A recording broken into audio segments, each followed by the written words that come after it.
Hello, this is Angela Anderson. Thanks for joining me for this acrylic painting tutorial. In this video, I will be showing you how to paint a white peacock. I'm going to try to keep it simple. I know it looks kind of complicated, but I'm going to show you some little tips and tricks to make it a little bit simpler so that you can paint it yourself. I've got my husband Mark with me. Hey there, everybody. He's man in chat for our live show, so if you've got questions, you can ask those, and I will try to answer them while I paint. So let's get started.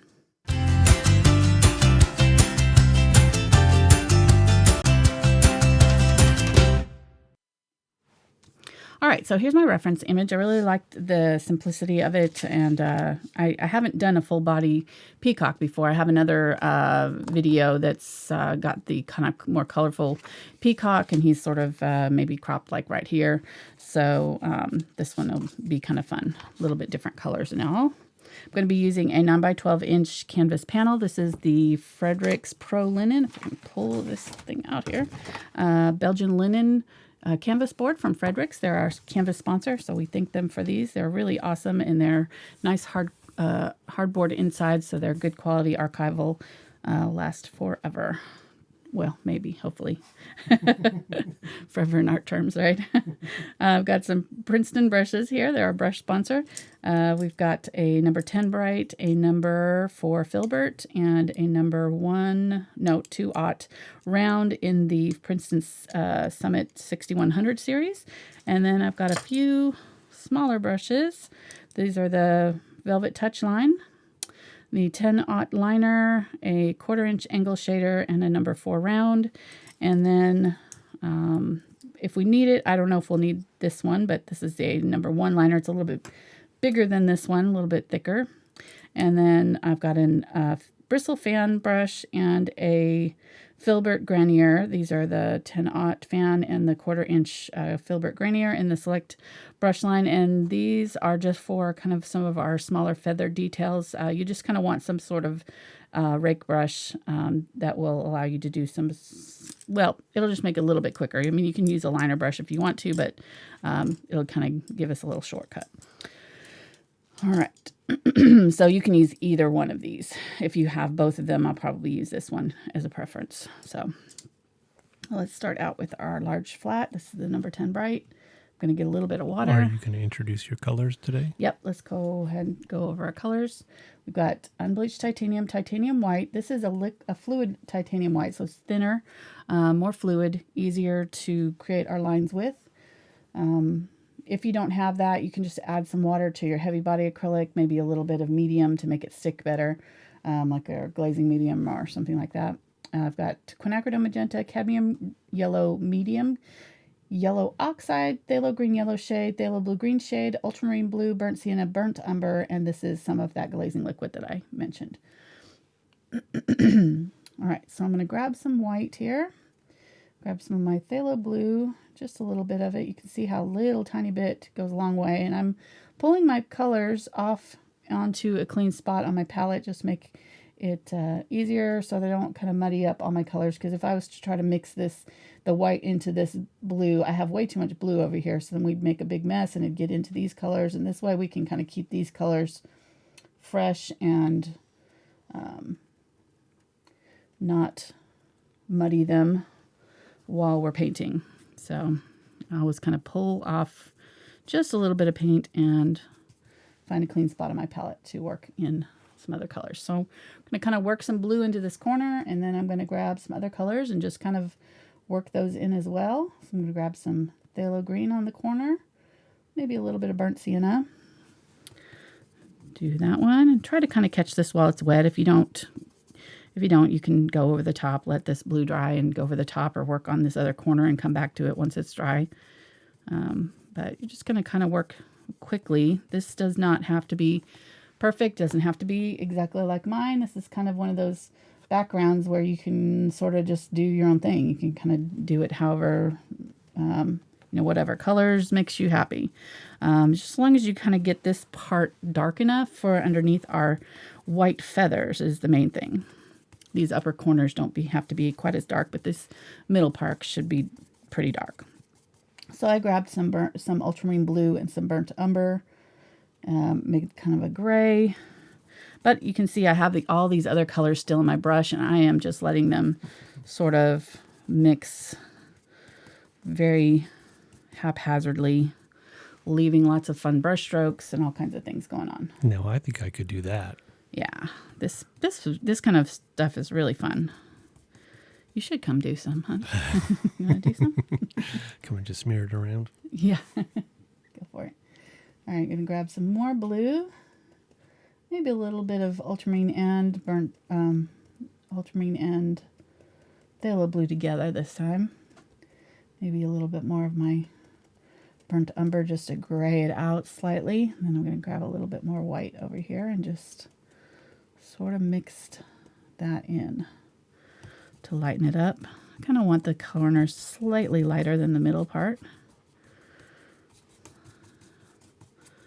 You could use pinks, you could use any colors that you wanted to, as long as you kind of get these values correct. So, and really you could do it on a whole black canvas if you wanted to do something like black and white, really dramatic. That would look cool too. So this is one where you can really get creative and do your own thing with it if you want to. Okay, every now and then I'm just going to dip in a little bit of water, starting to get a little bit thick on my brush. Dip a little bit of water. I grabbed some green here. Let's do some more green over here. Let me grab some of the yellow oxide now. Let's work some of that in. Grab some water, a little bit more burnt umber. Mix that together. Let's get some darker color over here. This area is pretty dark.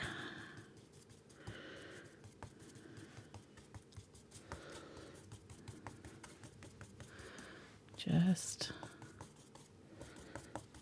all kinds of back and forth brush strokes. You can kind of see I'm kind of doing these little X strokes just to kind of get some interesting mixes happening. Let's grab some more of this yellow oxide, a little bit of ultramarine blue, and some burnt umber. This will make kind of a gray yellow color, almost a gray green. We'll use that underneath our peacock under here. This time, as we're getting kind of down toward the bottom where the underneath of the bird is going to show, I'm going to kind of go side to side with these brush strokes now.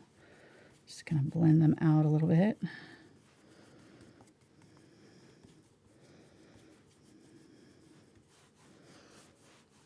Side to side. And then let's grab some of this Unbleached Titanium. A little bit more of our green. Some cadmium yellow. Or I'm sorry, some yellow oxide. And we'll go side to side, trying to catch that paint while it's wet so it'll blend a little bit. And I'm always kind of, when I'm adding more color, I'm not trying to blend right on top of what I've already got there. I'm going right up underneath it to lay down the fresh color. So my thickest color is going to go down there, and then I'm going to kind of gently kind of come up into that color, and that way they'll blend instead of, you're not trying to cover up that color that you've got there already. You're just trying to kind of work some other colors up into it. So that way, that's the way to do that. You're going to kind of put your darkest color where you want it to be, and then kind of blend it down into where you want your other colors to go. All right, so there's our background, kind of moody. Let's put some darker color up here. I can see some areas where I kind of missed having some dark color. Maybe grab some more of that ultramarine blue and burnt umber. That makes a really nice, like, dark gray, almost black. I'm just going to slap that on in a few places there. Some color, some areas where there's really dark color behind the wings.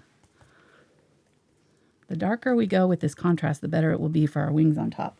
If we don't have enough contrast, they're just going to like blend in. They're so light colored. If we have a really pastel color underneath the wings, then they're just going to, those feathers are just going to kind of disappear into our background. We won't have any kind of contrast where we can see them. So I'm going to go really dark back here, adding more color, a little bit darker little spots every now and then. And then I'm going to clean my brush out. It looks kind of like a mess right now, right? I'm just going to clean that out. I'm I'm going to take some of these blues that are kind of on the edges and just sort of work some of that in from the side. If I still have some, just kind of work that over the top of a little bit of these darker colors. Just to kind of soften up that transition between those two colors.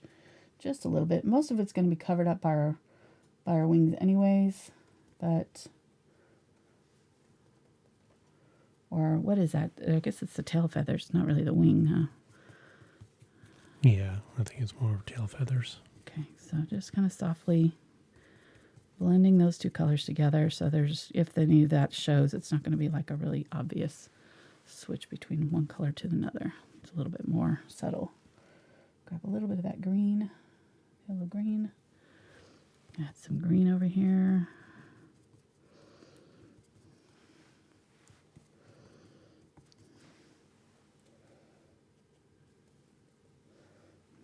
Some green down here.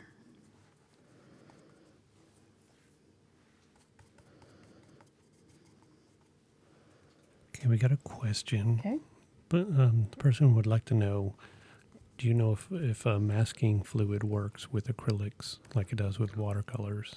It won't work as well if you use really watery acrylics. It would, but the masking fluid, if you put too thick of a paint on top of it, it'll just seal it, so, and it, it'll be really difficult to break through that barrier because acrylics dry kind of like a plastic.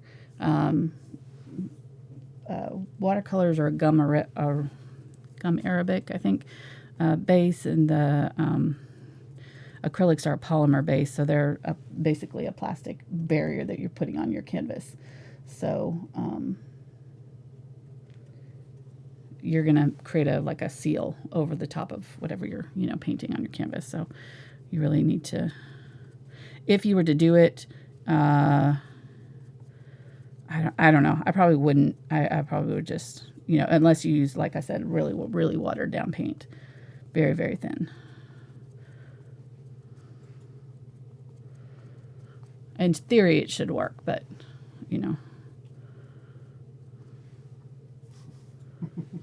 But I don't. Not like how you said that, in theory. Yeah, I mean, in theory, it should, as long as you didn't seal over it too thickly with paint. But, all right, I think that's good enough. I'm going to let you take that and dry it for me, honey. Ooh, a surprise. Yeah, I forgot to tell you. Sorry, you're drying today. Clean that out. While we're waiting, I'll pull out Stickman if I can find him. Still haven't gotten a new Stickman yet. So we got to find some space on here to put our peacock. Just put a little peacock feather in his hair, maybe hat, maybe. Let's just do that. We'll have a little feather on his hat. There we go. He's our Mark's creation, our little Stickman mascot. He gets something added to him depending on whatever we're painting. So this was our moon painting. If you missed it on Tuesday night, we did this kind of fantasy moon. I really like how it turned out. It was really fun. I'm definitely going to paint the sides. I'll probably paint them black. Usually when I have a thick canvas like this, I'll either kind of wrap the color around the sides, paint the same if I'm, remember to do it while I'm painting, or just wait and paint it a color, or even silver or gold or something like that. If you're doing a metallic, though, I would say paint it a color that's close to the metallic. So on a silver, I would paint it like a light gray and then paint your silver over the top, because things like this, these edges and things, metallics will not cover that very well. You'll be able to see it through. So if you cover it with a solid coat of paint that's similar to whatever metallic you're going to be putting over the top, then that's better. All right, I don't know why I got into talking about metallics, but there we go. Oh, I just hit our side cam. There we go. I'm back. That was quick. Thank you, hun. Hopefully it's dry. Good enough. All right, let me see here. Oh, and I meant to use the glazing liquid. I used it a little bit, and I forgot. Oh, nice that'll going. help you if you use your glazing liquid to kind of do some of these blendings. One other thing I will caution you is that if you don't do it quickly, and you may end up with like an area that's starting to dry, it'll be kind of sticky. You'll be able to tell if it's too tacky to paint over the top, because sometimes it'll start to lift, like your color will start to lift right off the canvas. So just keep that in mind. If that happens, just let it dry completely like this, and then you can do another coat over the top, do sections at a time, and just blend those sections together. When you kind of meet them up, try to, add a little bit of gray and a little bit of whatever next color you want to do, just to kind of blend those together. All right. Enough about that. Let's leave a little bit of room for our legs. So his legs are going to be he's really pretty much smack dab right in the middle of the canvas.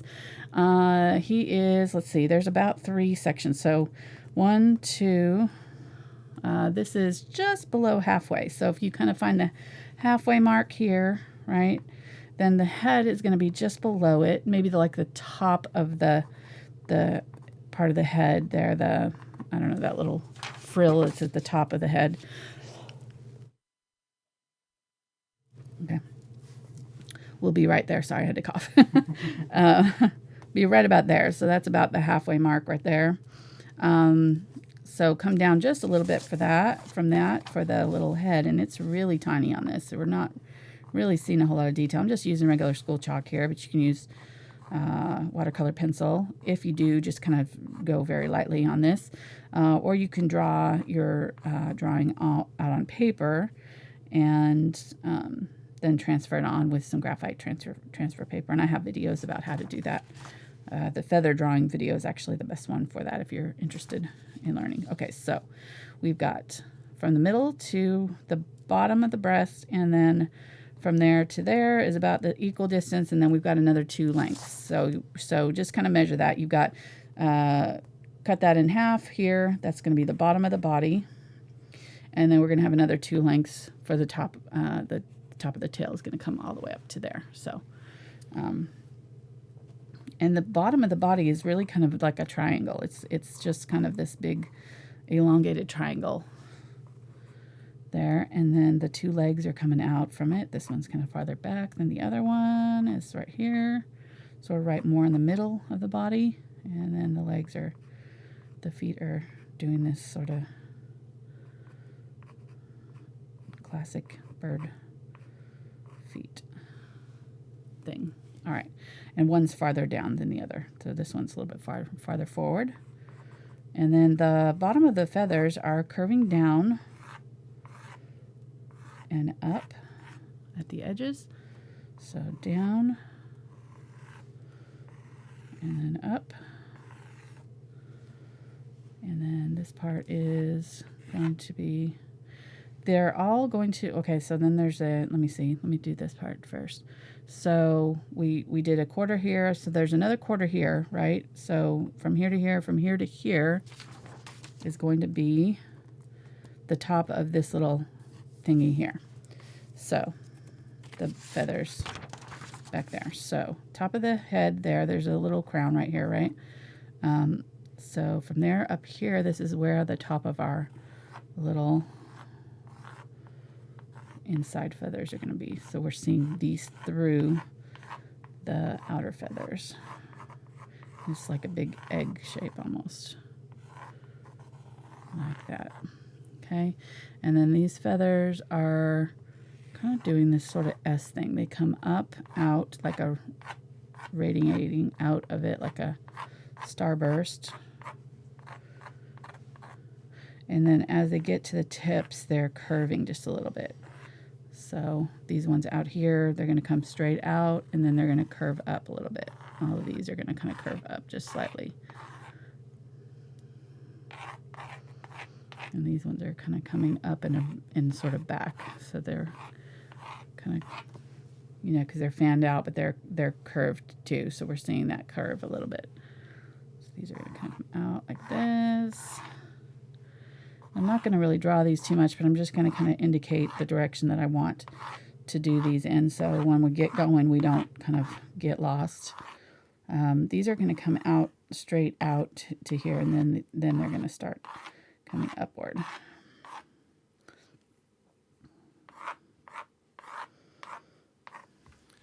So the middle ones, once they start going go to this point, is going to be right. There's like a little section of the back that kind of attaches the tail feathers attached to behind the head, and that's where all these feathers are going to come in. So the ones that are going out to here are actually about halfway up. So they're right about here. So just keep that in mind all the way till here. These are still going out this way, and then they're going to start coming up from there. So don't try to cram them all down low. What were you going to say, hon? Oh, we have to remember to put your yoga foam things in your Amazon store.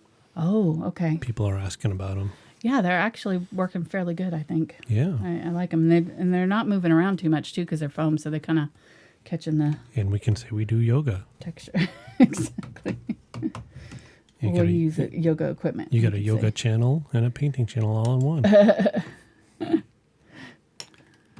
Well, painting is relaxing. Yoga is supposed to be, meditative, so it's kind of it works.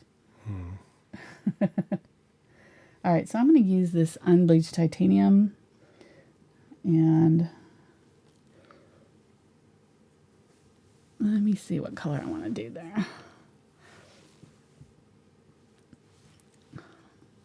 Because these back feathers, even though they're white, they're fairly gray, because we're seeing this bright white over the top of them.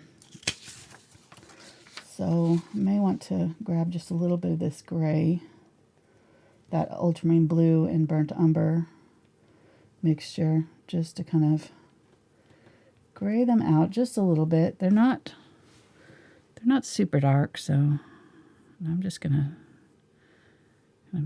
create this oval, and I'm using this Filbert brush, so these are actually kind of large feathers that are happening here. I'm just covered up the face completely. That's all right. Hey, I was just thinking, I know they have goat yoga. Goat yoga? Yeah. Really? Yeah. There was a thing on Facebook or something where, maybe I heard it on the radio. Anyways, where they have goats come in while people are doing yoga. They can climb on you and stuff. Oh, really? Yeah, so I'm thinking we could do that for painting. Don't think so. No painting yoga? You could try cat yoga. Cat yoga. cat painting? Exactly. Our cats would probably participate in that. Oh, yeah. I'm very, very happy to participate in that, actually. Okay, I think I want to make this a little bit sharper right here. So, there we go.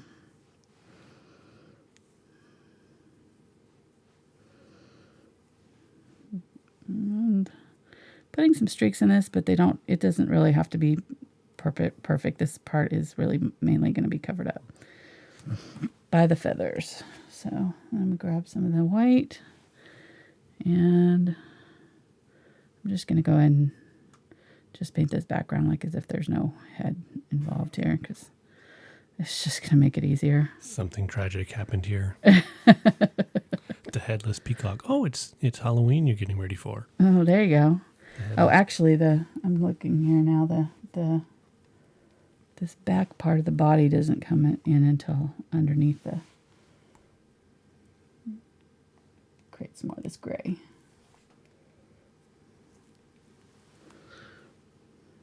We could have done this peacock in a field of poppies. We could have. Like the ladies. I know. Get the same colors. Yep. But cool. Sorry, I'm trying to concentrate here. And that's okay. I'll say hi to everybody. Good. Thanks for joining us today. We're live Saturday, September 22nd. Having fun. I'm torturing Angela while she tries to think. It's why I do this. I think I went a little too far out there. So I'm gonna. But if you're new to the channel, welcome. Thanks for joining us today. And if you haven't, you can hit the subscribe button. And of course, after this live show, you can check out Angela's channel for a whole bunch of, couple hundred, right? We're over 200 now, right? 300. We're We're over 300. This is our 301st video. Wow, nice. Well, congratulations. Thanks. And anyways, so what was I saying? Oh, yeah, you can check them out. Using some of that gray there, just kind of streak in some color there. Everything from beginner, children's level to advanced, something for everybody. And of course, down below the video is a list of all the supplies that she's using: colors, paints, brushes, links to the brush guys. To get the brushes, 5% off with the code AngelFineArt. And go. Okay. I'm going to use the number 2/0 round now. And going to kind of fill in the body here. This will help me kind of know where to put the rest of this. So I can see that I need to bring these feathers in a little bit farther. Just going to go ahead and fill in that whole area with feathers. I need more of my titanium white.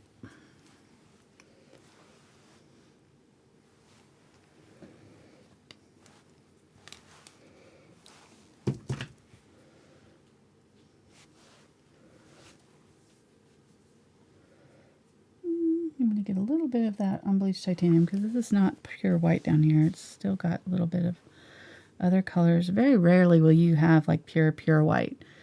Even though we're doing a white peacock, most of these colors are going to be blends of other colors that's on him. So, all right, so about halfway up this is the top of his head right here. It's kind of a triangle shape. Goes down to the beak. And there's this very thin neck.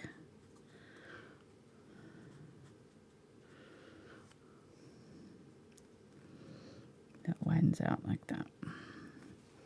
Okay, there we go.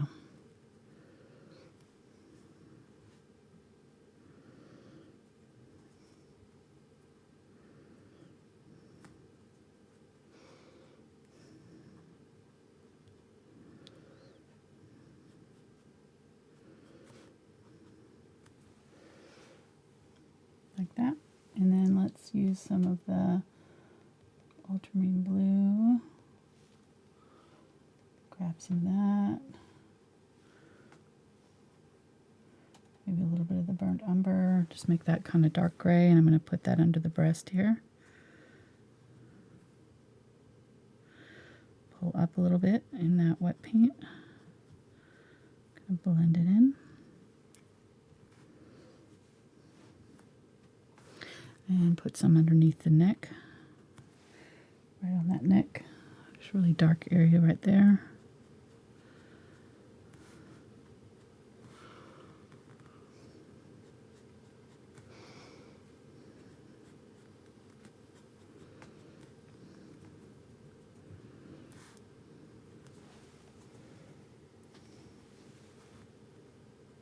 There we go. It's going to look way too dark at first, but we'll blend it in. Put it in dark, and then I'll grab some of the lighter colored white and kind of blend up into that dark color to kind of blend it in.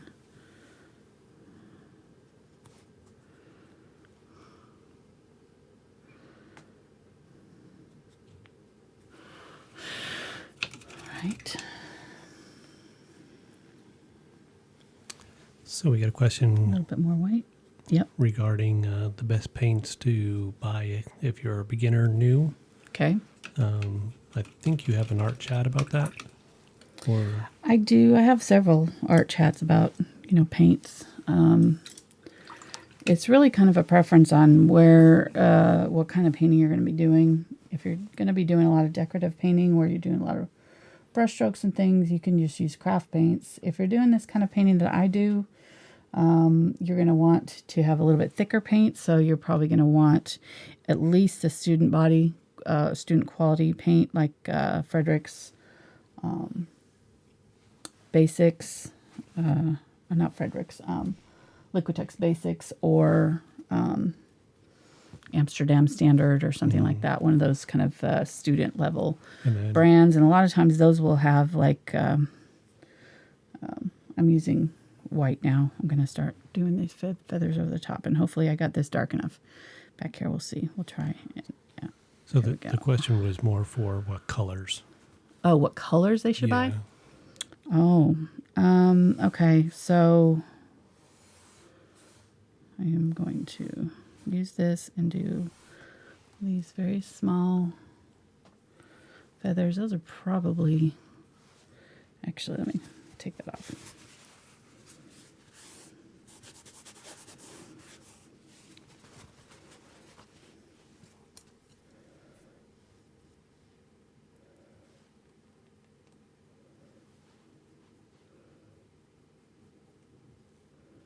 Let's try this again. I didn't like how close those were together because they're actually kind of in clumps. So there's like, several of them kind of together here, and then several here, and then several here. So they're not like evenly spaced like I was doing. So kind of want to separate them out just a little bit more. All right, so back to colors. I actually talked about that last week too. Like if you just did primaries, you could do quinacridone, cadmium yellow, medium, and phthalo blue green shade, and then you could mix pretty much anything you want from those. Burnt umber can be mixed with burnt sienna plus black, so you could get a black and a white, and burnt sienna and yellow oxide, and then you could have any number of kind of neutrals and things too. So that's where I would start. And then if you want to go from there, I have other, you can go to Facebook and see kind of where I've done my art chats and talked about different things like that. But I got to concentrate here, sorry. Okay. We'll let you focus. Thank you. I'm doing lines here. You got to kind of concentrate when you're doing lines. It's hard to talk. It's okay.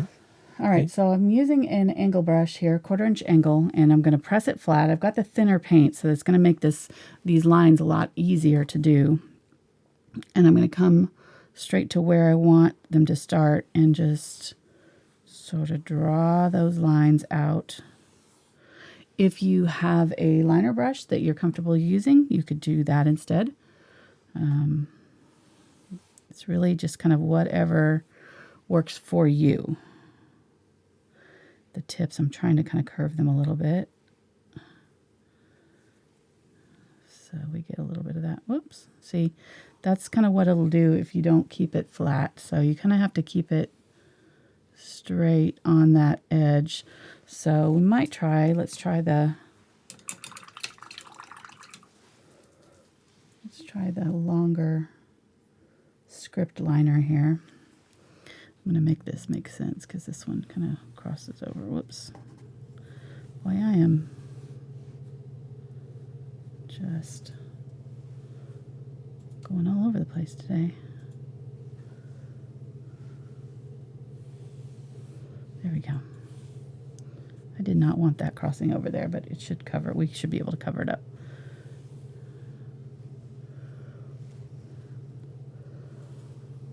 So I think I'm going to do a few in the direction that I want them to go and then kind of fill in between. So I'm going to go ahead and do like a few long ones that are sort of filling in this space here, and then I can sort of go in between. I think we're a little too close, hon. It's cutting off the edges. All right, I'll zoom out. Thanks.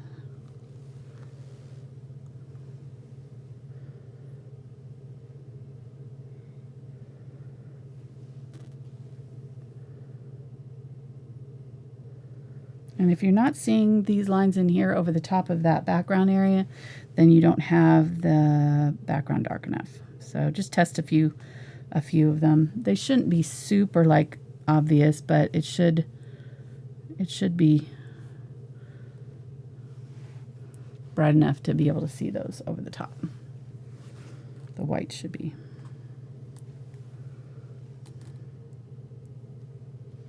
So I'm guessing this is an albino peacock. Yeah, I guess so. Yeah. Do you think it's real? Yeah, totally. Okay. Yeah. this is an actual photograph. There was several that I had to choose from that I chose this one. But yeah, they're most definitely real. And now you're making him famous. There you go. I hope he doesn't want any royalties. Like extra food or something. Right. Now I have to take that up with his owner. I already paid for the rights to his photos, so I'm sure his agent probably got a cut. Okay. You know, he's a model. He's a model. Oh, I thought he was flashing blue steel there. Yeah, exactly. Okay, I see it now. Blue steel going on. Okay. If this is like totally stressing you out, you can always do this with a pen. One of the things that will help is using this thinner paint, because this will go on a lot faster and a lot more smoothly than a thicker paint would. And also turning the canvas like I'm doing here towards the direction that you are drawing your lines, doing your lines in the direction that you would normally write, you know, left to right, will help as well. It'll help the lines go on smoother. So, all right, if you can see that, this kind of got a little jumbled up right there in the middle, but I can kind of separate that out later with some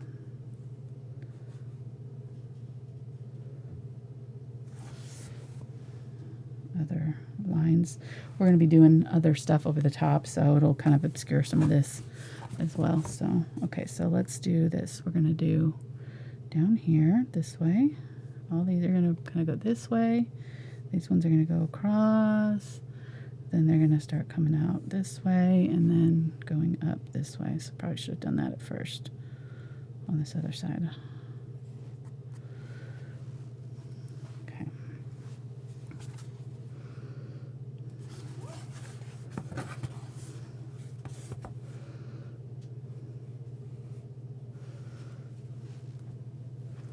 I am finding it easier to do it with the liner brush, so I think that's probably the way to go, because I'm being able to do these curves. That angle brush just wasn't allowing me to do the curved lines at the end there. And I find with liner brushes, it's just better to do it quickly if you can, just as quick as you can. Don't overthink it. Use a thin brush so you don't have to worry too much about the pressure that you're using on it. And I hold it pretty close to the edge and then just set it down so that the bare tip is touching, and then just kind of drag my hand and lift as I get to the end of the brush stroke. You can practice it on paper, but this is a really good practice for doing lines for sure. So I noticed that you are getting paint about every second or third time you do that. I'm sorry, not paint, water. Oh, yeah. You know, you'll do it and then you'll get some paint, and then every once in a while get some water. Mm-hmm. So what are you feeling or seeing or whatever, why you need water or not? If the paint starts dragging, catching on the canvas and slowing me down, then I know that I need water. So you can tell, because that paint will just not want to flow off the brush. And it doesn't have to do with the thinness of the paint, because the paint is very thin already. It's my brush. My brush is getting dry, so I need to. So is the paint kind of coming off the brush, kind of like an ink pen?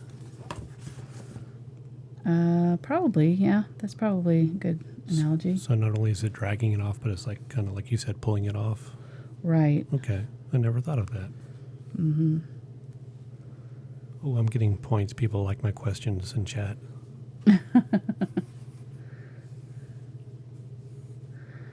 Good questions, honey. Deep thoughts. Mark Anderson. With Mark. Okay, so there we go. We got our little things, and I just kind of want to make sure that my starting points here are kind of these ends are not too thick. I tend to get a little thick where we started there. Okay, now we can do some with our rake brush. We get a little bit of water on that. You can grab some more of that thin down white. And I'm going to find these main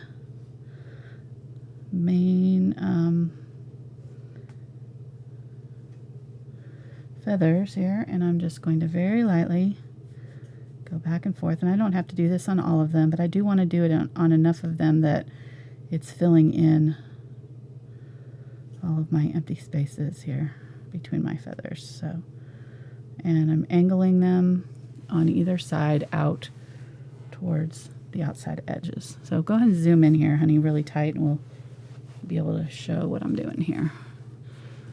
So think of a V shape, and I'm going to pick one of these and just go along one side all the way up, and then do the opposite side all the way up. Okay. And this rake is very fine, and so it's allowing me to do all these thin lines without really doing a whole lot of work.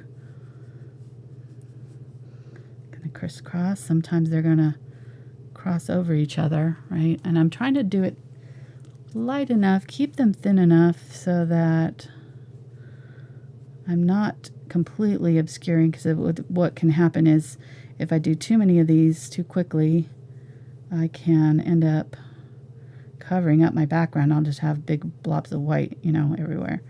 So just kind of keep it light at first, go slowly, and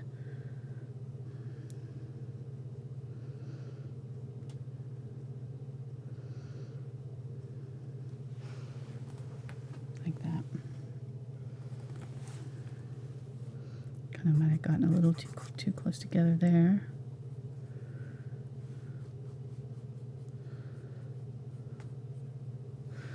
Brush is getting dry. Pick up a little bit of water, pick up a little bit more paint, press it flat. Make sure you got it pressed flat. And just use that all the way along there.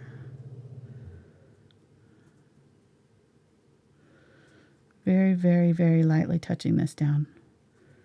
If I press too hard, I'm going to get really thick lines. So I want to keep these very thin.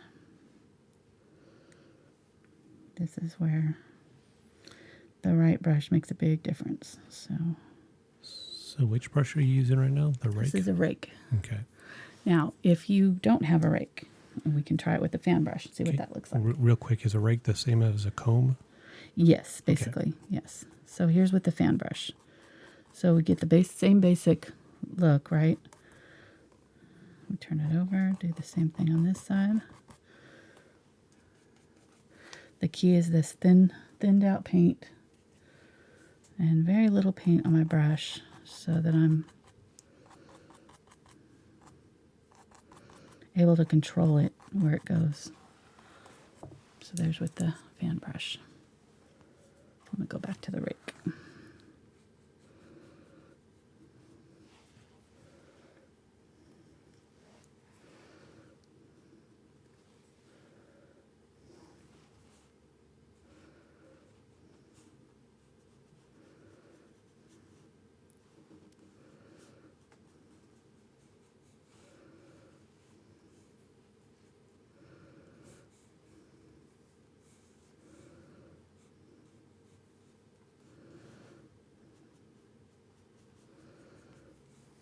And again, if people don't have a rake or comb brush or something like that. Fan brush. I just showed with the fan brush. Yep. They can. A fan brush is very, very, very common, but you can make your own comb. Yeah.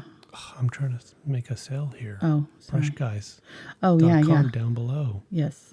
5% off with Angelo Fine Art. That's code. true. That's true. Jeez. Sorry. Man, oh I man. ruined it for you. You're making my sales pitch a little harder there. Well, you can take an old scruffy brush and just cut. If you cut down into it, straight down, you can make these kind of little. So you can MacGyver it. You can MacGyver it. I made one in one of my art chats. I can't remember which group it was in. I think it was my art taking flight group for Patreons folks. We did fur, and we were making a rake brush. But they're pretty easy to make. Or you can buy one. Yeah, they're really actually they're very cheap on the brush guys have really good prices. So they're like a couple dollars, I think $2-3 maybe. They're pretty cheap, and they work great for fur. I used it when I did the lion, the deer recently. What did you use it for? The deer in the woods? Deer? Or the fantasy deer with the big antlers? No. Oh, that no, I didn't. No, it's for like long-haired, animals like. Oh, so like the fox and the bear. And stuff like that. Okay, one of these years I'll remember that.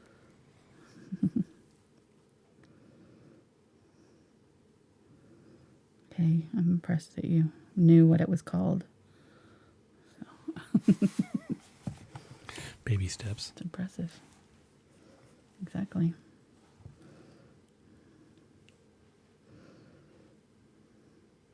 And I'm probably going to go back over this once I kind of get this on here. I can see where, maybe just a few of these need to be brightened up a little bit. The main,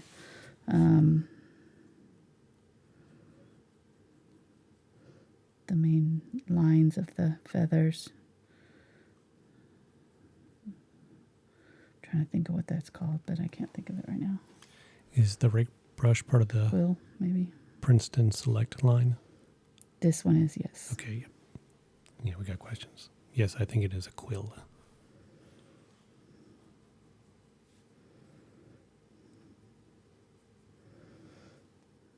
Mm-hmm.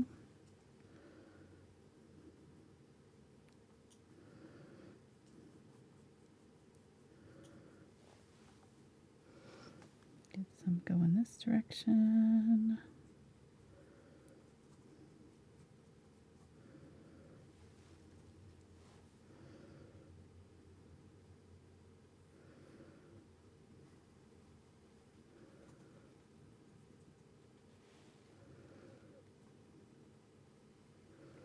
I'm super excited because we got all three of our boys will be here tonight. That hardly ever happens anymore. Happy mom tonight. All the cubs are coming home. All the chicks coming home to the roost.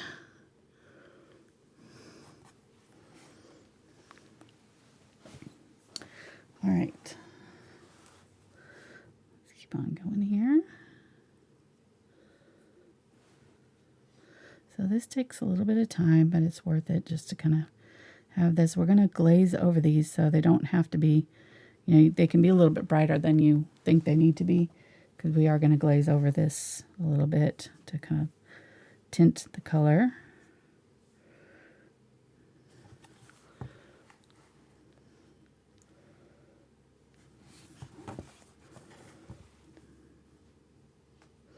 Keep them short though. They shouldn't be much wider than the distance between the two feathers, so they're not super long, these little.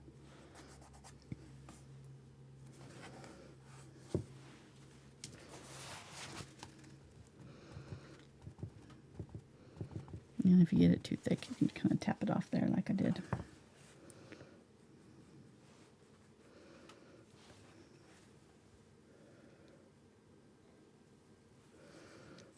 How you doing, hon?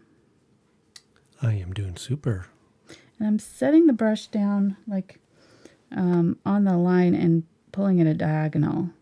So I'm not like, otherwise I'd end up, if I try to set it like this and pull it a diagonal, I'll end up with some of the brush strokes starting way out here. So I want to line up that edge of my brush with the feather, quill, whatever, and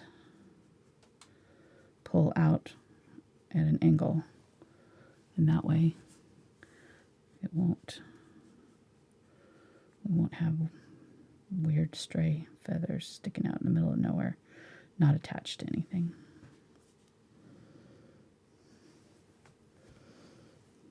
Keep on going here.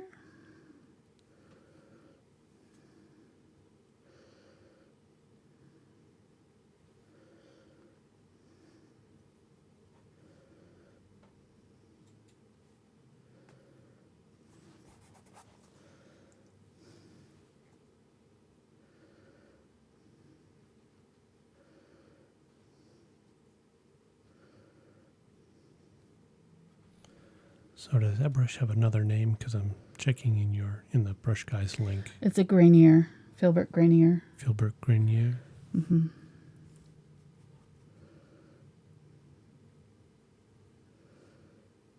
It's a select. Okay, so there's a 1/4 inch and a 3/8 inch in there. Right. So, okay, so it's that. This is the smaller one. Okay. So the rake brush is Phillips. I'll copy and paste it into the description here. Okay.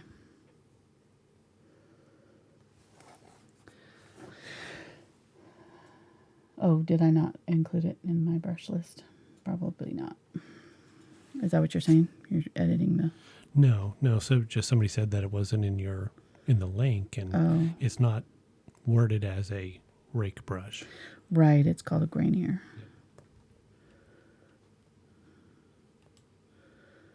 Yeah, sorry, I keep calling it a rake, but I did say Grainier at the beginning when I introduced it. Yep. Back up a little forgot. your hair. Back up my hair? Yep. Oh, sorry. It looks good from at the least top. I washed it. Yeah, you did wash it.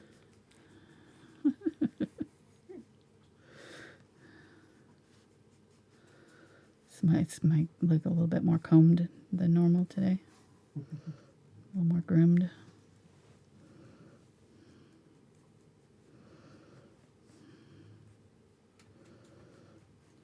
So tomorrow's a big day. What? Part 2 Of... Oh, yeah, our Patreon female portrait, part 2. Let's fingers crossed that I can do it. It's always one of those things when I doing a super complicated painting that I, haven't attempted before. There's always a little trepidation that it involves. Doesn't matter how long you paint, you're always gonna have nervousness about starting a new painting. It's not a science. Art is just it's a process, and sometimes the process is smoother than others. So just fingers crossed for a smooth process tomorrow. We got a good head start on part 1, so I think it's gonna go well. I wouldn't have done it if I didn't think I could tackle it. If I can do Santa Claus, I can do females portrait. Oh yeah, Santa was fun. Great. Huh? You're doing great so far. Santa was really fun last year, so I'll do more. Portraits are just a little trickier than flowers because you got to kind of get the features just right, or if you, it's a matter of millimeters, whereas with nature and things, if I'm off a little tiny bit, it's not going to matter that much. But when you're off a little tiny bit with the nose, you can make it look really wonky. So right. It's just a little bit more, takes a little bit more finesse to get it right. But it's worth it. I think I'm enjoying it. It's a fun challenge. I like to challenge myself with these Patreon images, do things that I wouldn't normally do. So Patreon is a way to support Angela's channel. And what she's talking about is that each month she does a Patreon bonus video for the people who are at the $5 or $10 levels. Or above. Yeah. Or above, yeah. And just a way to say thank you. So there's a link down below to patreon.com/AngelaFineArt. And there's a $1 level per month that you get access to the traceables for all her paintings, unlimited downloads. And then, of course, $5 level is the traceables plus the access to the bonus video. And reference photos of reference everything. photos and all that good and stuff like that. And then $10 level is all that plus access to a exclusive Facebook group where she does a monthly challenge and polls and things like that. Right now we're working on succulents that we've been working on for about 7 hours in there. It's been a really long process, 2 months of working on this one in the live chats. So we're almost done with it. But that's And I've seen Facebook people group one. Yeah, I've seen people posting pictures in there. Yeah. And they're doing really awesome. Yep. They have been doing really good.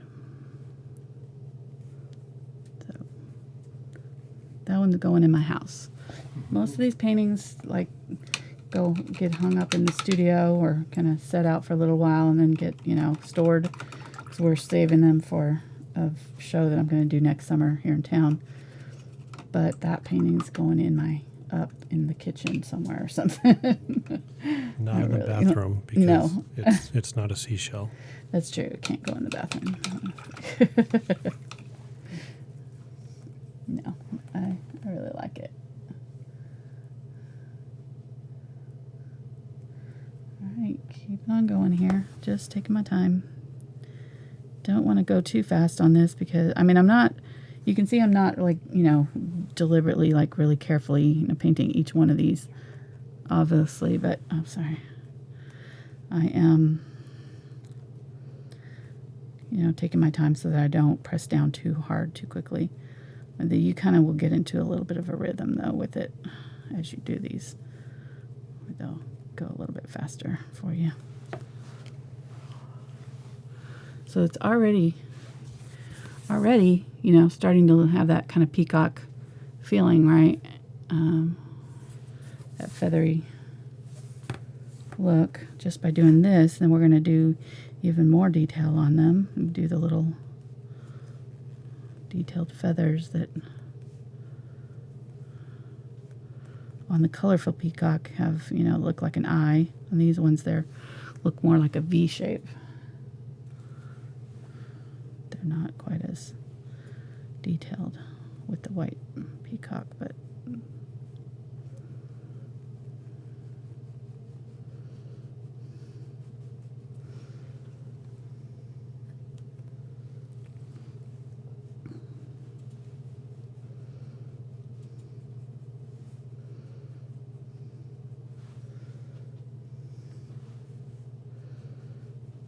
there we go.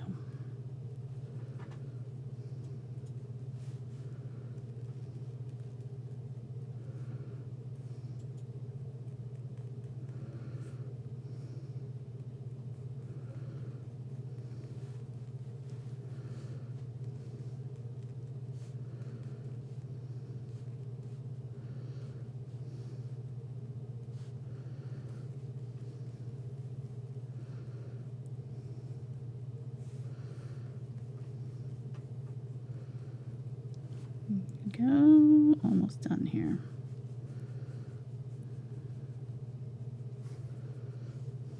There we go. All right, so I think I got them all.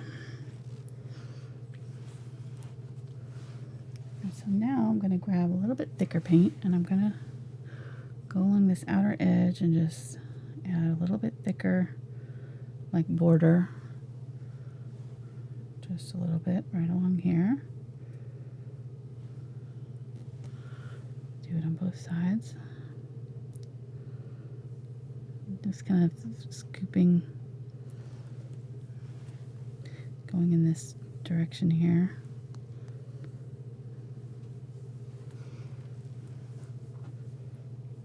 Outlining it a little bit.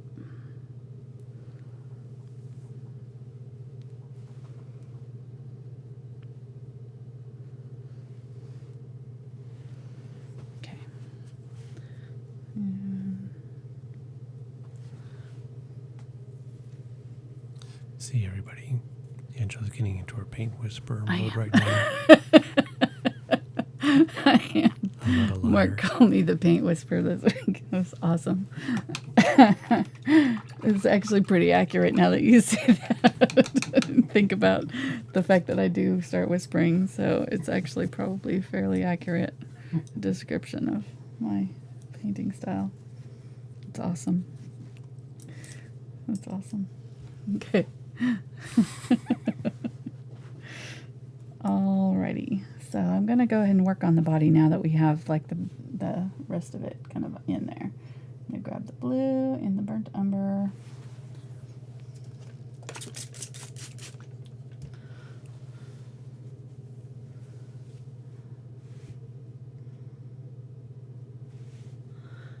And grab some of that yellow oxide and some white. Mix that kind of with the gray. Create that sort of neutral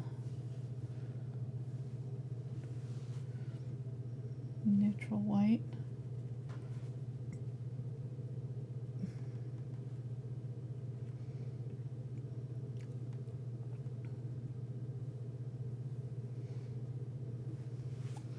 Okay, so I'm going to go under here.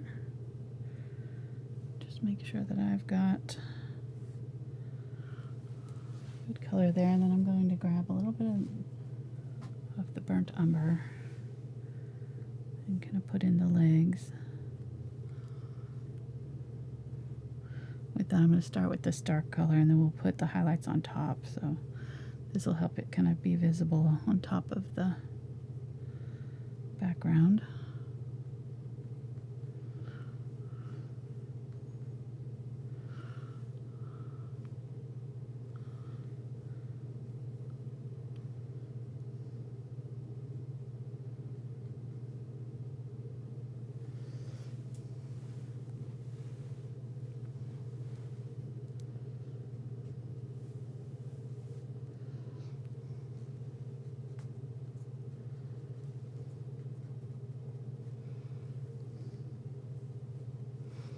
And then I'm going to go underneath here and just kind of add some of this shadow color underneath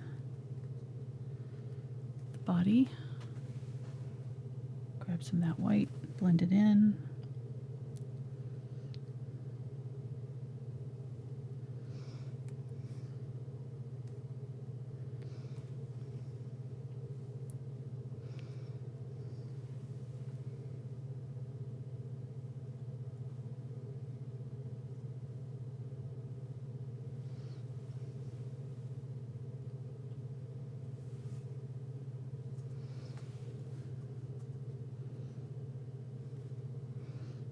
I just want to go along the outside edge of that body and just kind of define that a little bit. A little bit of this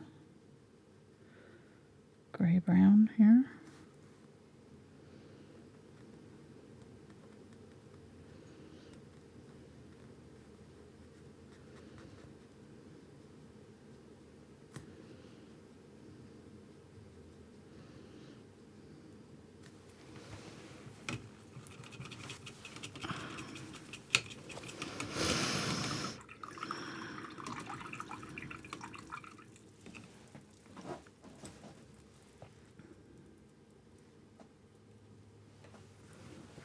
Grabbing some white, put the white on the top of the head here.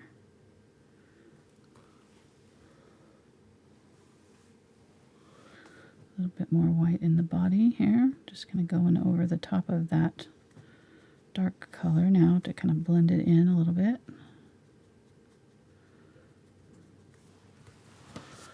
And then behind the body, there's going to be all these little feathers. That kind of wherever it attaches to the body there's like this little cluster of feathers. So I'm just going to tap, tap, tap to create that little area. It's fairly narrow, so it doesn't go much beyond the width of the body. It just kind of comes up here, so sort of obscures where all these feathers kind of attach. Grab a little bit of the Unbleached Titanium and tap that in with it.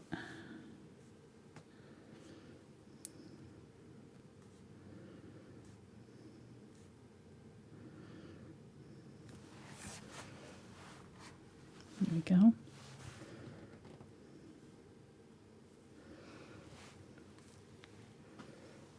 it's starting to look more like a peacock. Let's put a little bit more of the white right here on the breast. Gonna pull that part forward.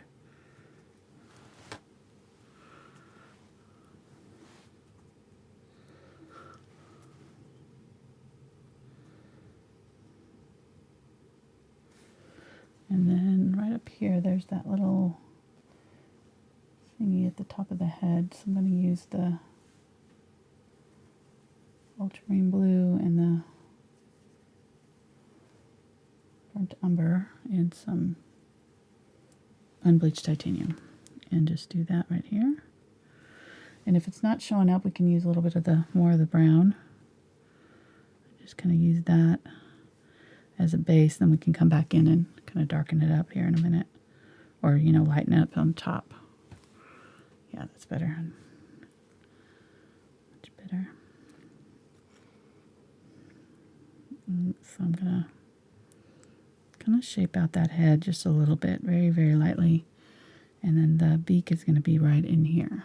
So it's going to split that face down the middle and kind of do this triangle shape right here. So I need to, looks a little bit like a chicken right now. I'm going to grab some Quinacridone Magenta and some of this color that I'm using up here.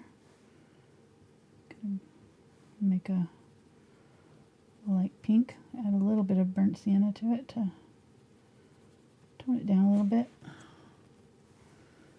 And use a lot of white. My phone calling me in the middle of my show. I'm gonna have to turn off my ringer there. I had it on for once. That's why I keep my phone off all the time. That's so bizarre. I know. I never have my phone on. Mark never answers my calls. I know, he's always getting on to me for not answering my phone. So I had it on yesterday. And text him, tell him I'm painting.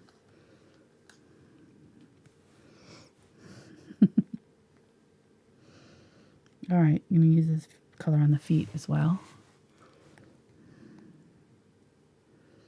Just going to lightly highlight over the top of what we did here with the brown.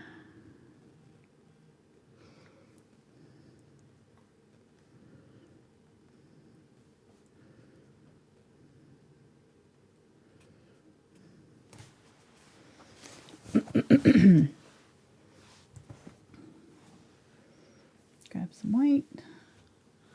Do a highlight on the beak right across the top there.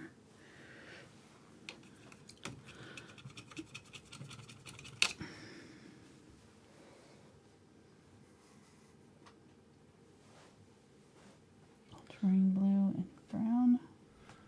What are you laughing at? People want to know, are trying to guess what your ringtone is. Oh. It's music. Let me see. Have I seen them live with you? I'm trying to remember them myself. I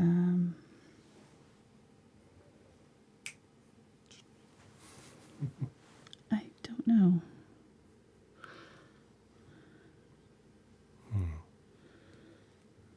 Okay, a little black dot there. I made the gray with ultramarine blue and black there, right?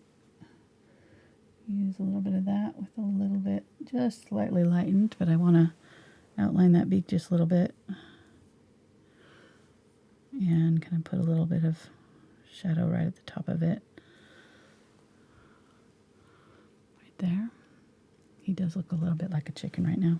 I guess that's normal. He's a bird. So I use some of this dark color on the leg here. What? Why the peacock cross the road? Why? I don't know. He's just trying. I guess he's trying to get in on the chickens. Stick there.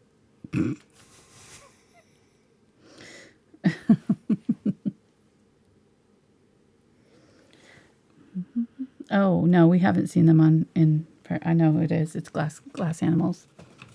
Oh, okay. Yeah, that's who the ringtone was. Cane Sugar, I think. think that's the name of the song. I think. Pretty sure. Maybe not. Is that SHUG? Yeah. Yeah, because it's got bad lyrics. Don't look it up, kids. It's not family friendly. What? It's not family friendly. Not family friendly, no. But I like the music.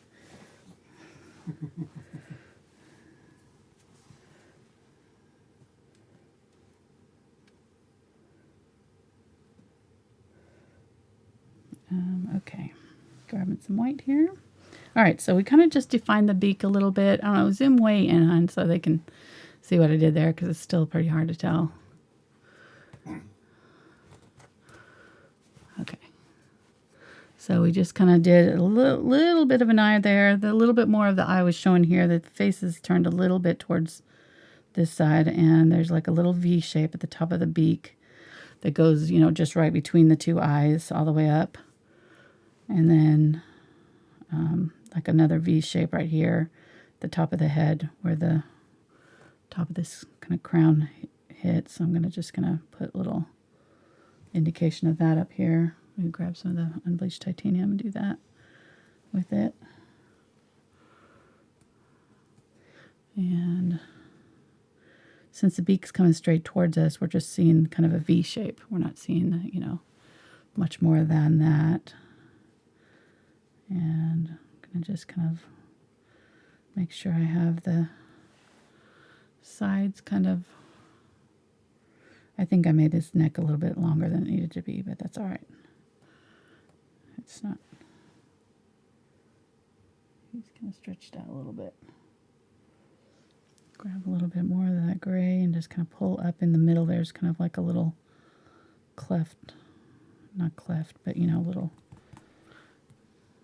separation right there, just slightly. A little bit more white and just kind of blend back over. Make it kind of subtle, right? And then all we need to do really now, I'm going to put a little bit of dark color in here in this area of the feathers too. Just to give it a little contrast. Then we'll go back in with the white.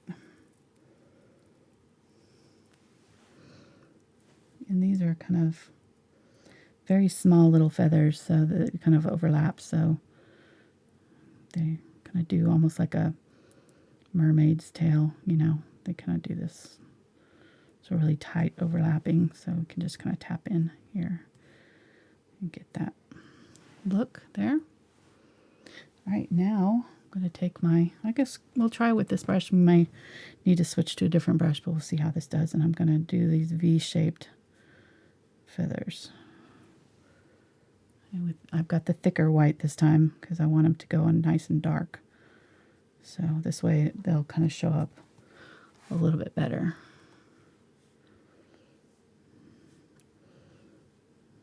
And I'm just picking kind of random spots. They sort of stack. If you notice, they kind of almost are evenly spaced, almost like bricks, stacked. So I'm just going to kind of try to do that.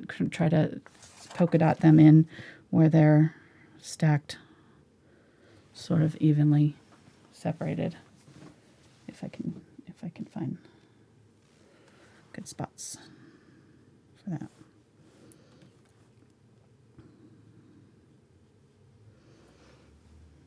I may be putting them too close together here. We'll see.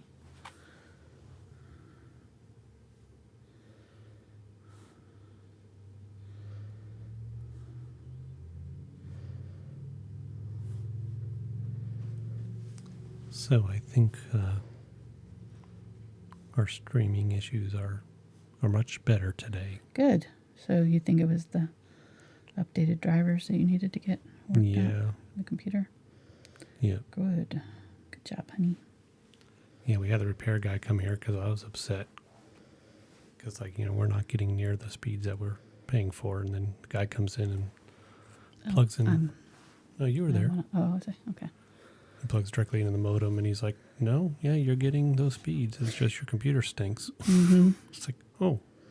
Sorry. Well, thanks for coming to the house. No, yeah, exactly.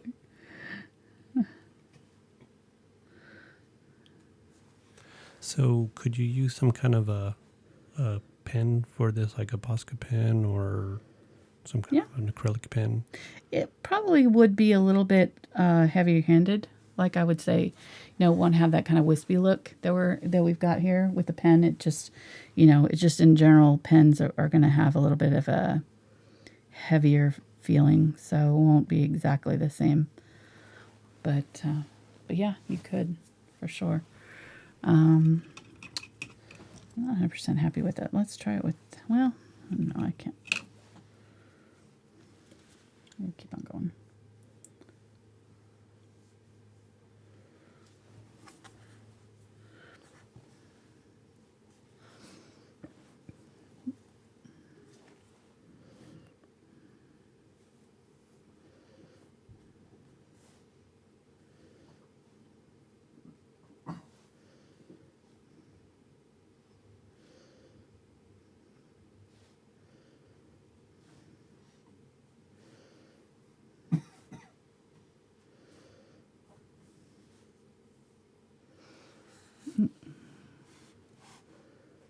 At the very end, there's very small ones that all of these have little small ones.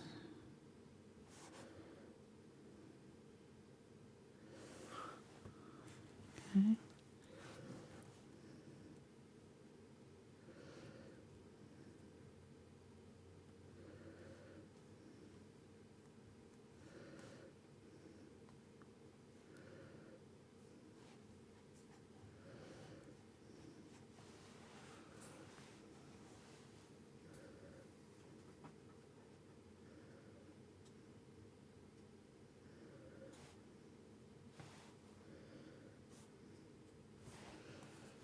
See? Oh, he's looking like a peacock. Cute.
So what else fun do we have planned for the coming weeks?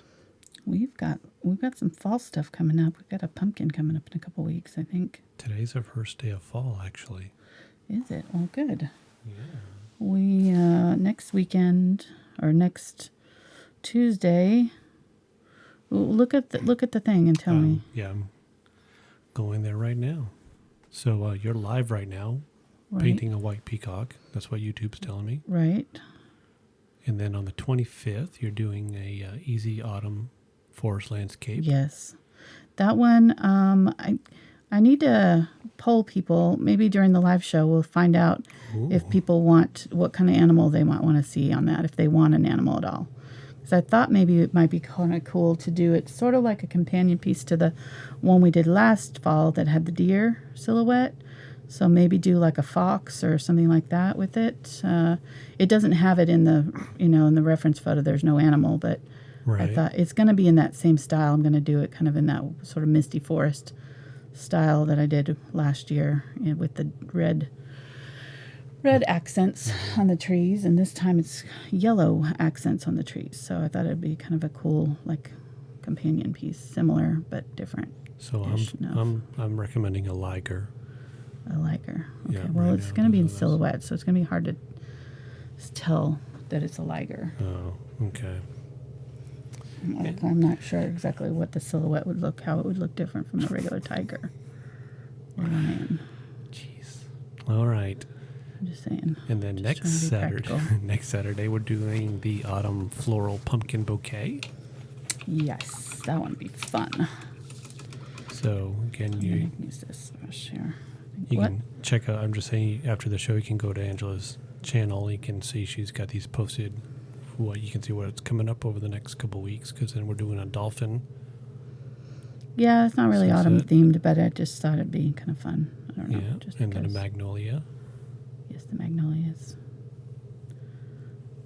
Good. We've been having requests for Magnolias for a while, so we're finally doing the Magnolia.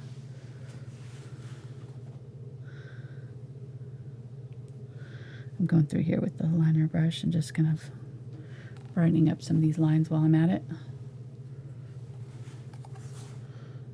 So yeah, we've got all kinds of fun stuff coming up. What else?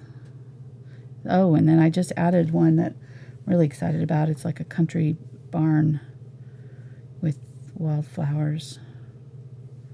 Because, you know, it's my channel, so we gotta have flowers, right? No splatters though. No, I might have splatters. Who knows? I don't see any splatters. Well, I don't know. We could add some splatters. And I think then on my channel, I just need to do Stickman. Just a bunch of stickman. A stickman. Doing different things. A tank. Stickman with tank. Stickman in a tank. I like it.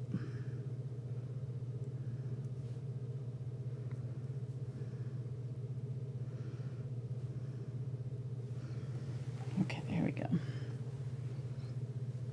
Let's keep it on. Let's do some more of these V-shaped ones.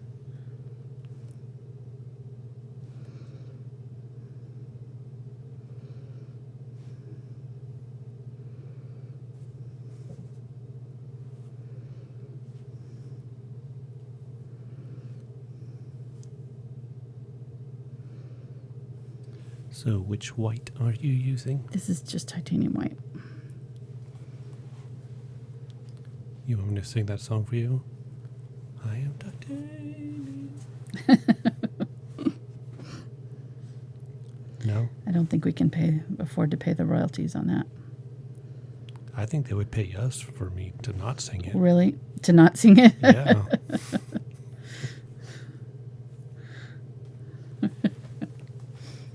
You might be onto something there, hon.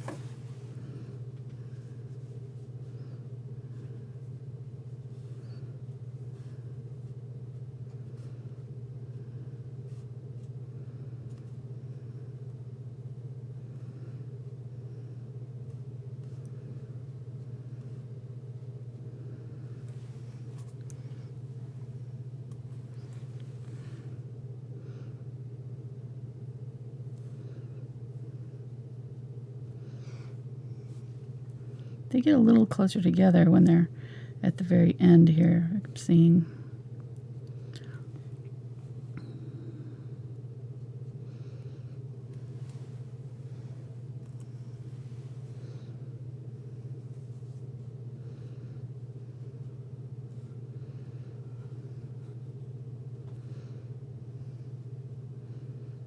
What are you laughing at?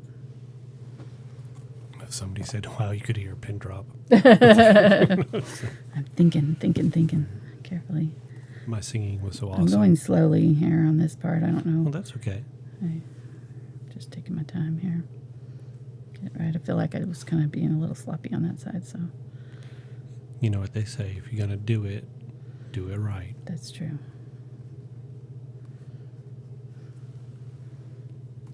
Oh, not too bad. About an hour and a half so far. We are almost done. And I think I will splatter with this one. I think it'll kind of look cool to kind of add some splattery, dreamy.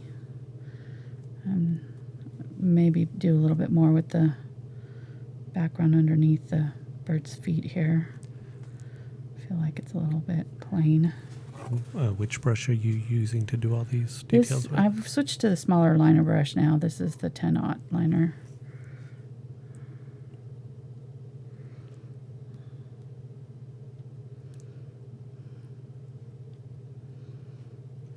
Some of these are down in this part too, so don't forget to do them down here.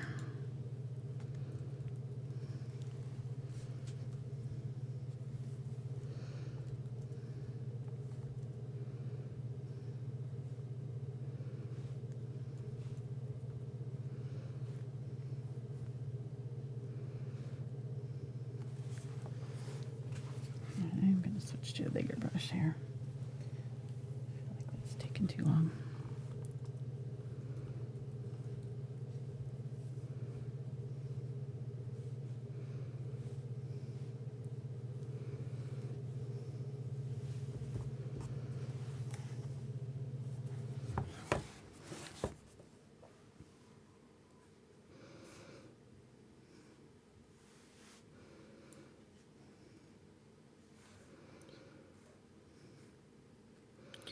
Using the angle brush here to get it a little bit faster. There's really no right or wrong way to do this, honestly. It's just kind of whatever is working for you.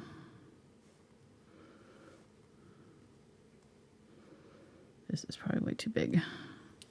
Yeah, I think that's one of the more important tips that you give out that people can overlook, which is, use the brush that you're comfortable with. Right. Yep.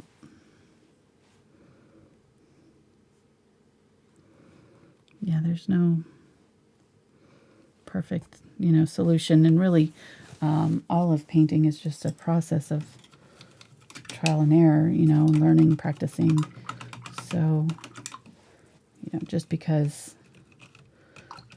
even myself, after painting for so many years, when I use a new brush, sometimes it takes me a few times using it before I feel comfortable with it. And, if you're a beginner, most of your brushes are going to feel that way. The whole process is going to feel a little bit awkward at first. And just kind of knowing that going in, I think, takes some of the fear out of it, or some of the,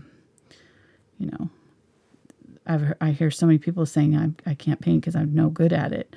Well, I wasn't good at it either when I first started. It doesn't have anything to do with, innate ability. It's just practicing. You wouldn't be very good at playing piano either, on your first try, or skiing, or, anything else that requires practice and skill. So, or even writing. You've said that before. Oh, yeah. If you look back at your kids, yeah, papers that they bring home from kindergarten and first grade, and compared to high school, hopefully the high school is a little bit better. Yeah, hopefully. That they've improved some with practice. Right. Yeah, so it's just a matter of practice and taking your time, to learn the techniques. And that's my hope as a teacher, why I do these videos on YouTube, is just to kind of help people be able to enjoy and experience the fun of painting like I do. It's brought so much joy and enjoyment to my life, so much fulfillment, and I want everybody else to feel the same way. I know one of the things I enjoyed, I grew up watching Bob Ross. He's like the guru master of all, art teachers aspire to. And, he said he started painting because he was in the Army, and it, brought him peace.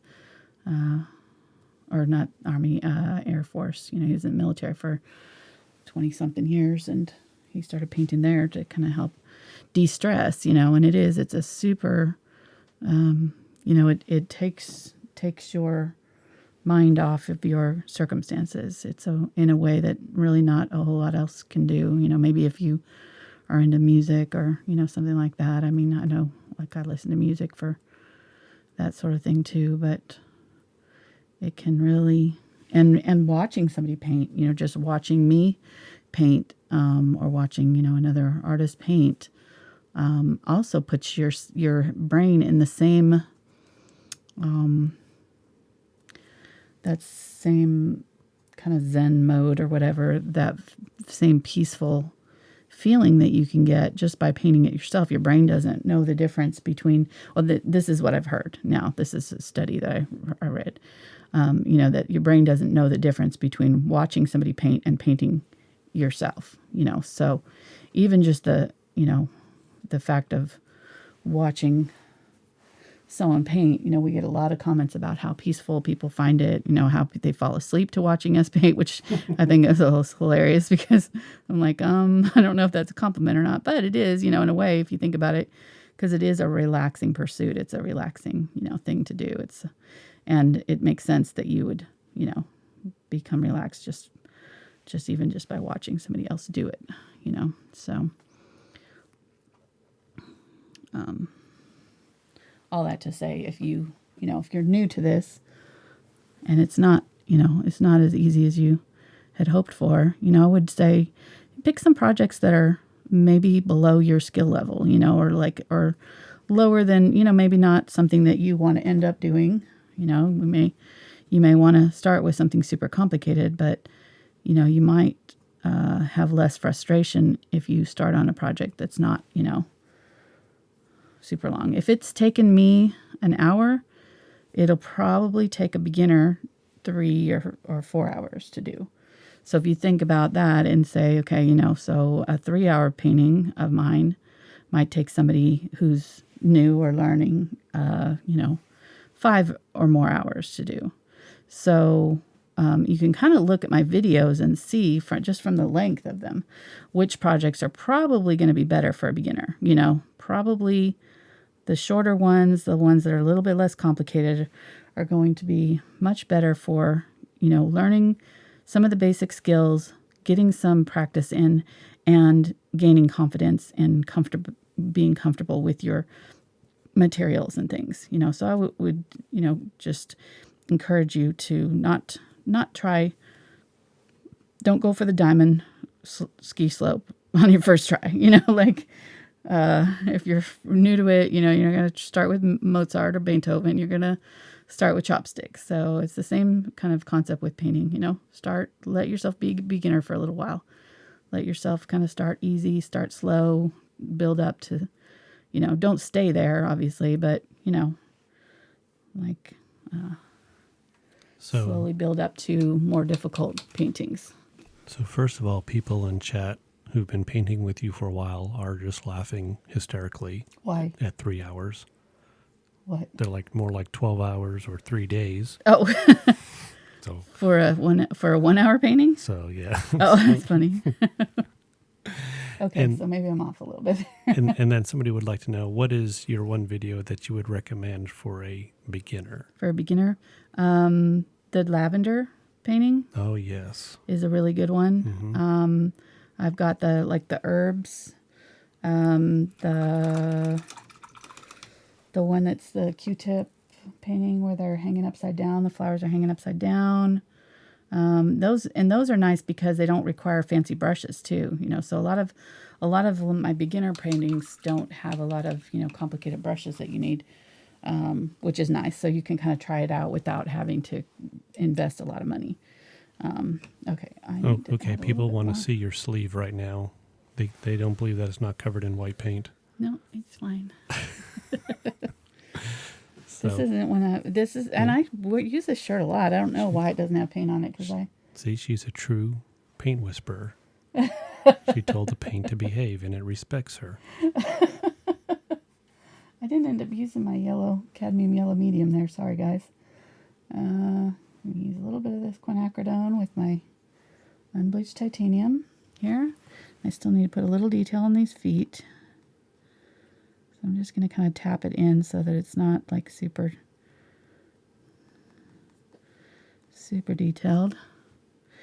Kind of does a V shape there at where it attaches to the. We want to zoom in there because I'm doing some tiny detail here. There we go. So I'm going to highlight down the front of the leg here. And then kind of at the top of the toes.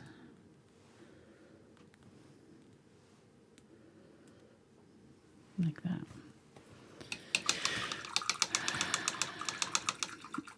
And then let's use the Filbert brush here. I didn't even see David come into chat, and now he's saying that he's got to go. My brother? Yeah. Oh, hey, David. What did he call me? Or did you tell him he... I told him that you were streaming live. Oh, so he came to say hi. Hi, David. I guess so. And I missed him coming in. I apologize. Did he just leave? Yeah, he said I got to go. Oh. Sorry, David. But beautiful, sis. Yeah, I've fallen down on the job. Beautiful sis. Aw. Yeah.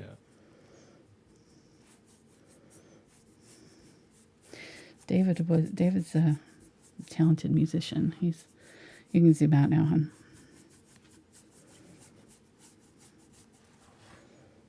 He was a rock star for a while. Got unbleached titanium here. I'm going to grab some green and some of that yellow oxide. And I'm just going to kind of go over the top. I used a little bit of my blue. And I'm just kind of dry brushing some extra details down here. And if it's not dark enough underneath the feet there, I'm going to kind of maybe add a little bit of color right. Whoops, that's a little bit too much probably.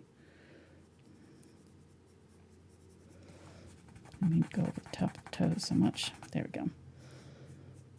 A lot can be fixed by your fingertip.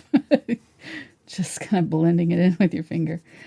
Grab a little bit of water on your brush and kind of use your brush as a mop. Kind of push that paint around.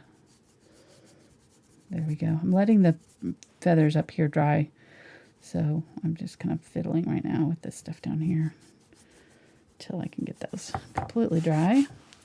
And then we can kind of go, and you don't have to if you don't want to. You can leave it exactly as is, but I'm going to go ahead and go in with some glazing liquid, a little bit of my phthalo blue, and just kind of glaze over a little bit of phthalo blue, a couple places.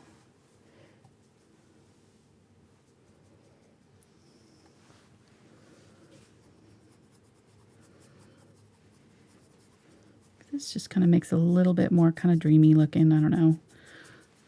A little. Kind of like you.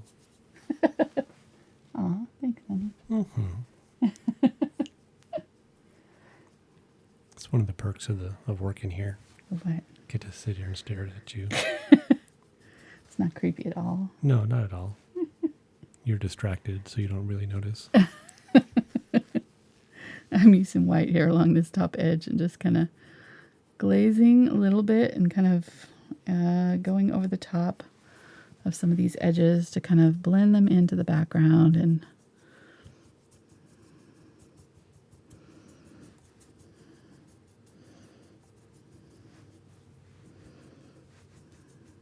soften up. This will also kind of help take off any harsh edges. Kind of makes a little bit easier to kind of cover up any little mistakes too. So if you have, an area that you don't particularly like, you can kind of add some glazing over it or something like that. That's definitely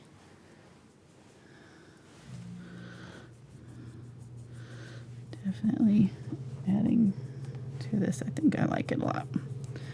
Just that kind of softer look.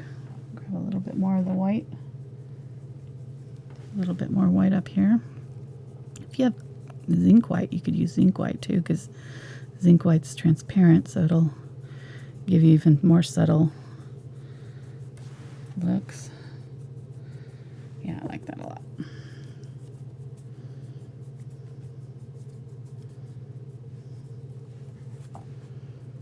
Kind of almost like clouds out here.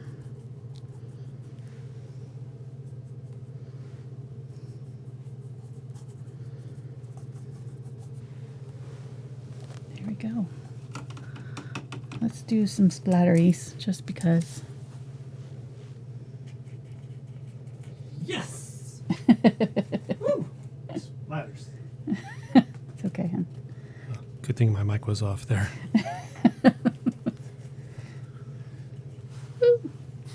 So exciting. That'll also kind of obscure those edges, give it a little bit more kind of a dreamlike fantasy quality.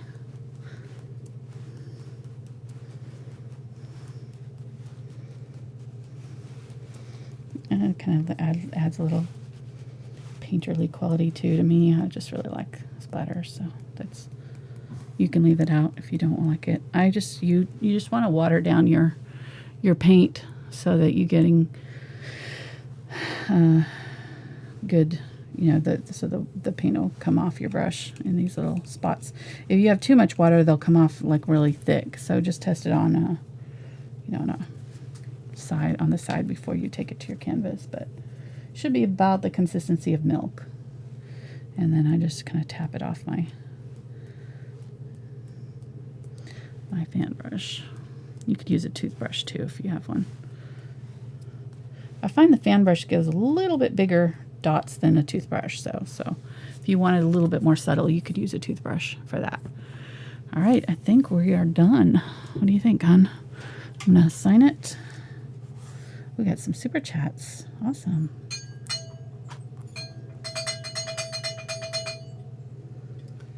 Yes, we do. We got two. Sweet.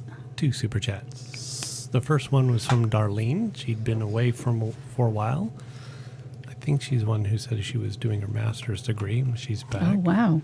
And says, thanks for all you two do. Really missed these tutorials. Aw. And glad you're back, darling. Yes. And then the second one was from Kathy's Art Corner. No special message, but I think that she just really liked the show. Nice. So thank you so much, Kathy. guys, for your support. We really appreciate it.